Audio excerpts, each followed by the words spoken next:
빵집 목사의 뚜벅뚜벅 메시지. 안녕하세요, 김태현 목사입니다. 오늘은 로마서 묵상 24번째, 성령의 내주하심이 최고의 복인 이유. 성령의 내주하심이 최고의 복인 이유. 로마서 8장 12절에서 17절 말씀 가지고 여러분과 함께 나누겠습니다. 여러분 어떻게 생각하십니까? 예수 믿는 성도가 누리는 최고의 행복은 무엇이라고 생각하십니까? 물질의 복을 받아서 부자가 되는 것일까요? 아니면 명예의 복을 받아서 다른 사람보다 높은 자리에 앉는 것일까요?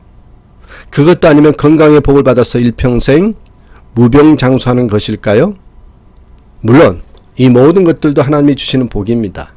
그렇지만 많은 성도들과 대화를 나누고 또 제 나름 30년의 목회를 하면서 그 상황들을 접해보고 나니까 제 나름의 결론은 성도의 축복 중에 최고의 축복은 옆에 써놨습니다만 성령의 내주하심, 성령의 내주하심이라고 잘라 말할 수 있습니다. 그러나 많은 성도가 이 점을 실감하지 못합니다. 왜요? 이미 성령께서 내 안에 살고 계시니까 성령이 함께 계시지 않는 그 삶의 갈급함이 무엇인지를 모르기 때문에 그렇습니다. 참 재밌습니다, 여러분. 구약부터 신약의 모든 역사는 하나님이 우리를 사랑하신다. 하나님이 우리를 사랑하신다라는 그 불변의 사실에 기반을 두고 있습니다. 하나님이 우리를 사랑하시는데 재밌는 것은 하나님께서 시간이 지나감에 따라 점점 우리와 가까이 오십니다. 점점 우리와 거리가 좁아져, 간격이 좁혀져요. 자, 옆에 써놨는데 구약에 계신 성부 하나님께서는 우리 위에 계셨습니다. 그리고 조금 구약의 역사 지나고 나면 1년에 한 번 제사장의 피를 들고 나갈 때만 만나주셨습니다. 한마디로 우리 너머에 계신 하나님이셨죠. 그러나 신약에 예수님께서는 어떤 분이셔요? 우리와 함께 하시는 하나님이십니다. 그래서 예수님의 별명이 임마누엘이죠. 하나님 우리와 함께 계시다. 임마누엘. 그런데 주님께서 승천하시고 난 다음에 우리에게 성령을 부어주셨어요. 성령께서는 우리의 어디에 계셔요? 우리 마음 속에, 우리 속에 계십니다. 우리 속에 계셔서 우리를 위해서 탄식하시고 우리를 위해서 기도하시면서 우리를 이끌어 주시고 담대함을 주시는 분이시죠. 그래서 그 하나님이 점점 시간이 지남에 따라 우리가 가까워지시는데 그 순서를 보시면 우리 위에, 우리 너머에, 우리와 함께, 우리 속에. 그렇다면 성령께서 우리 속에 내주하실 때 어떤 일이 벌어지는지에 대한 말씀을 통해서 오늘 한번 추적해 보고자 합니다. 세 가지로 말씀을 나누겠습니다. 첫 번째입니다. 성령이 우리 속에 계시면요, 죄악을 무너뜨리고 이 죄악을 죽입니다. 12절 13절 보실래요? 그러므로 형제들아, 우리가 빚진 자로되 육신에게 져서 육신대로 살 것이 아니니라. 너희가 육신대로 살면 반드시 죽을 것이라되 영으로서 몸의 행실을 죽이면 살리니. 여기에 영으로서 몸의 행실을 죽이면 살리니, 이 줄에 이 문장에다가 밑줄을 그어 주십시오. 성령께서 우리 안에 내주하시면서 하시는 일이 하나는 우리 몸의 행실을 죽이는 것입니다. 이것을 다른 말로 바꾸면요, 우리의 죄악을 무너뜨리고 죽인다라는 것이죠. 우리의 죄악을 무너뜨리고 죽입니다. 왜요? 성령은요, 생명의 영이시기 때문에 우리 속에 들어오시면 이 죽음의 세력인 죄와 전쟁이 벌어집니다. 이 전쟁을 수행할 때 먼저 죄에 대해서 고발을 합니다. 요한복음 16장 18절 보실래요? 성령이 오셔서 하시는 일들이 이렇게 묘사되어 있습니다. 그가 와서 죄에 대하여, 의에 대하여, 심판에 대하여 책망하시리라. 성령이 오시면 제일 먼저 죄에 대한 책망을 하십니다. 성령님이 그 안에 내주하시는 성도는 그래서 죄에 대해서 민감해지기 시작하는 겁니다. 죄 때문에 괴로워하죠. 오순절날 베드로가 성령 충만해서 예수 그리스도의 십자가 부활을 증거했습니다. 그때 성령께서 그 자리에 모인 사람들에게 임재하시죠. 그때 예루살렘 백성들의 반응이 어땠느냐면 옆에 써있는 사도행전 2장 37절에 보면 그 반응이 나와요. 저희가 이 말을 듣고 마음에 찔려 베드로와 다른 사람들에게 물어 가로되 형제들아, 우리가 어찌할꼬 하면서 근심하며 우려하는 것입니다. 성령이 우리 가운데 역사하시면요, 죄에 대한 깨달음이 있고 그 깨달음이 우리를 회개의 자리로 이끌어 가십니다.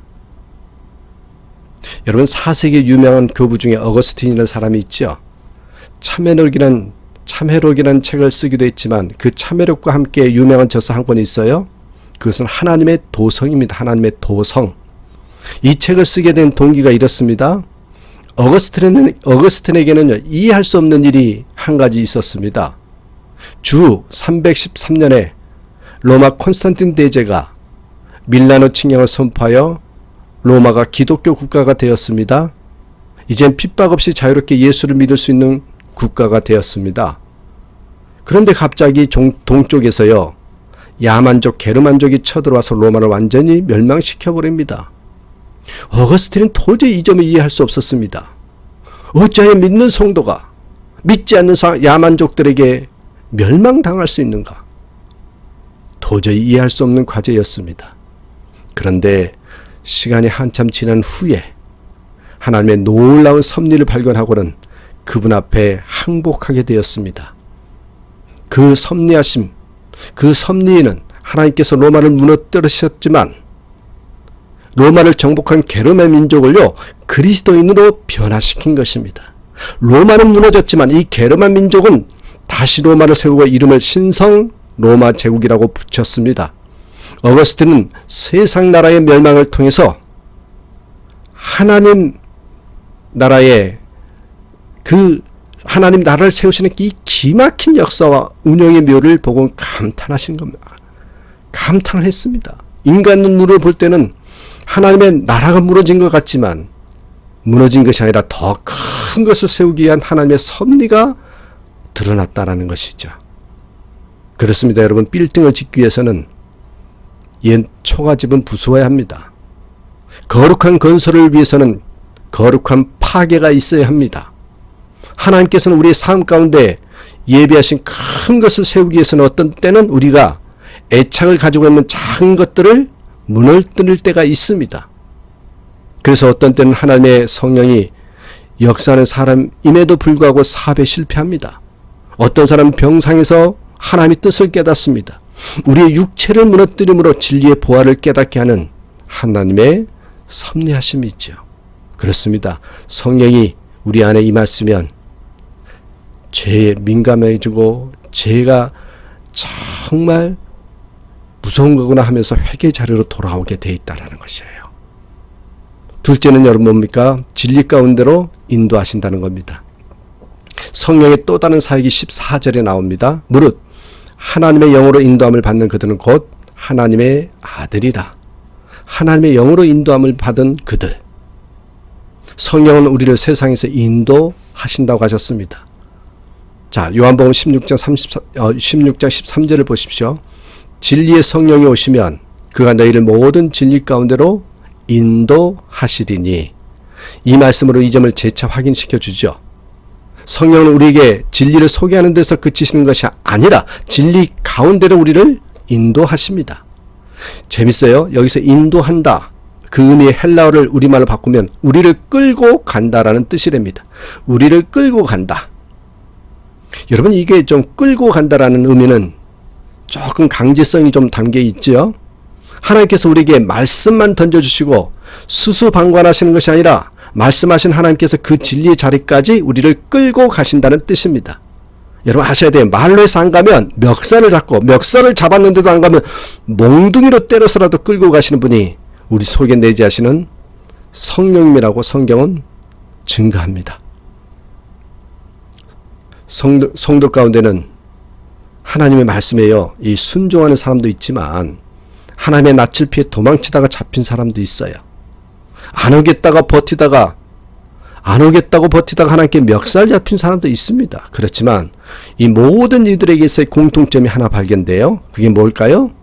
하나님께서 모든 성도들을 사랑하신다. 바로 그것입니다. 여러분 시편 23편에 보시면 하나님께서 그 백성을 이끄시는 방법을 소개합니다. 바로 주의 지팡이와 막대기가 나를 안위하시나이다. 이란 말씀인데 여기에 담긴 말씀이 뜻이요, 이스라엘 목동들을 비유한 건데 이스라엘 목동들은 두 개의 막대기를 가지고 다닙니다. 하나는 지팡이, 다른 하나는 막대기입니다. 지팡이와 막대기예요. 지팡이는 사람의 키 정도로 좀 길고 기역자로 끝에가 구부러져 있습니다. 여러분 이것의 용도가 뭔지 아십니까? 양들이 어떻게 가다가 웅덩이에 빠져요? 그때요, 손을 뻗어서 꺼내려고 해도 손이 닿지 않을 때, 그때 여러분 요 지팡이를 양의 목을 걸어서 건져내는 도구랍니다. 요 구덩이에서 바로 건져내는 도구가 지팡이에요. 또 하나는 조금 짧죠. 이것은 양떼를 떠나서 도망치는 양들을 때리는 막대기입니다. 올바른 길로 가라고 치는 막대기. 그리로 가면 안 된다고 때리는 막대기입니다. 이렇게 때로는 건져내고 때로는 때리면서 이끄는 목적지는 어디예요? 푸른 초장과 쉴만한 물가죠. 그렇습니다. 하나님의 인도하심의 방법입니다. 어떤 신학자는 옆에 써 있는데요. 내가 나를 심판하면 회개다. 남의 나를 심판하면 비판이다. 그렇지만 하나님이 나를 심판하는 것은 진짜 심판이다. 여러분 다시 말해서 다른 사람이 나를 판단하고 하나님이 나를 판단하시기 이전에 내가 먼저 나를 판단하는 자리로 나아가는 것, 회개의 자리로 나아가는 것이 진정한 지혜로운 자다. 이렇게 말씀하고 있는 것이에요. 말씀이 선포될 때 순종하는 사람이 복된 사람입니다. 택한 백성이라고 하면서도 말씀에 순종하지 않으면 다른 사람을 통해 징계가 있을 것이고, 그래도 순종하지 않을 때는 하나님의 몽둥이를 드십니다. 그렇게 되면 비참한 인생이 됩니다. 우리가 천부여 의지 없어서 손들고 옵니다. 사실 여러분 이 찬양을 좋아하지만 이 찬양 안 부르는 것이 좋습니다. 하나님의 말씀이 선포되었을 때 그대로 순종하고 그대로 따라 나가면 우리에게 건강과 물질 형통함으로 갚으실 뿐더러 더 크게 쓰임을 받을 수 있다는 걸 여러분 믿으시길 바랍니다. 마지막 세 번째는 여러분 두려움을 사랑으로 바뀌게 한다는 것입니다. 두려움을 사랑으로 바뀌게 한다. 15절 보세요.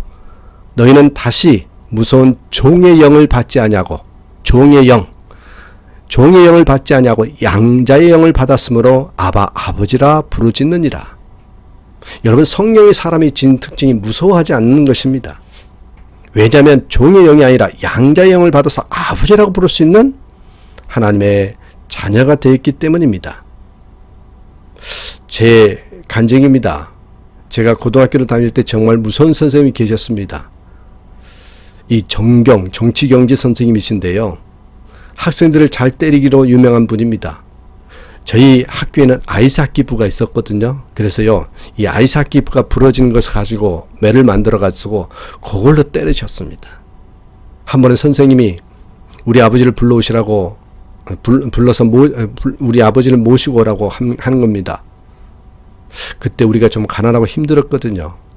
너무 어려운 살림인지라 선생님을 만나는 것을 싫어했습니다.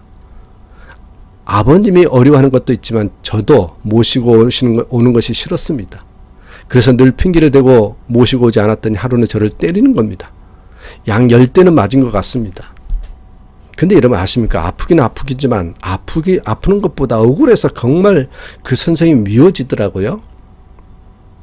그 후부터 이 선생님 주위를 빙빙 돌고 다가가지 않았습니다. 100m에서 보이면 피했습니다. 그런데 같은 학년에 그 선생님의 아들이 있었어요. 같은 반은 아니었지만 그 친구도 무척 싫었습니다. 그런데 이상하지요. 이 친구는 아버지를 보면 늘 아버지 하고 뛰어가는 거예요. 그 애가 얼마나 미웠던지 어떤 친구를 그 아들을 때린 적도 있었습니다.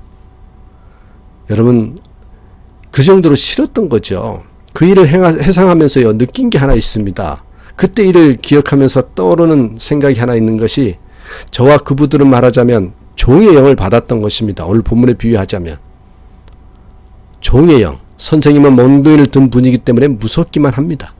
그러나 그 아들은 그렇게 무서운 선생님을 전혀 무섭게 느끼지 않았습니다. 왜요? 아버지였기 때문에 아버지 하면서 뛰어가고 그 품에 안겨서 사랑받았습니다.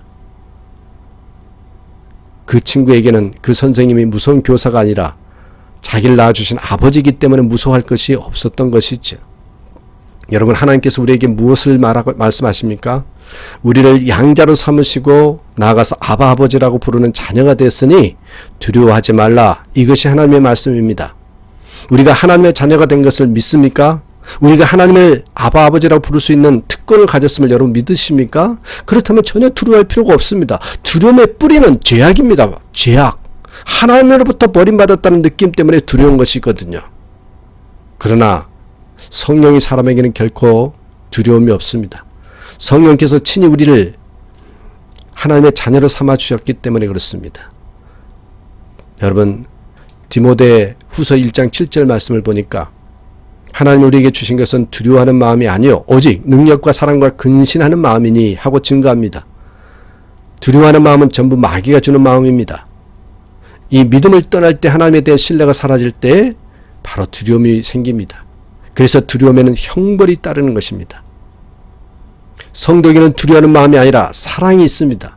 사랑받는 사람들은 자신만만합니다. 가만히 보면 자신감이 넘치는 애와 그렇지 못한 애가 있어요. 자신감이 있는 애들은 가정에서 사랑받는 애들이더라고요.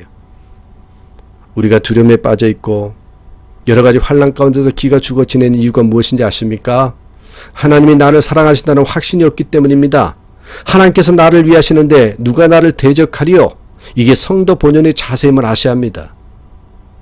누군가가 우리가 살고 있는 22세기를 가리켜서 옆에 파란색 글씨로 써 있습니다만 의미 없는 사랑이 만연하고 의미 없는 돈을 모으는 시대요.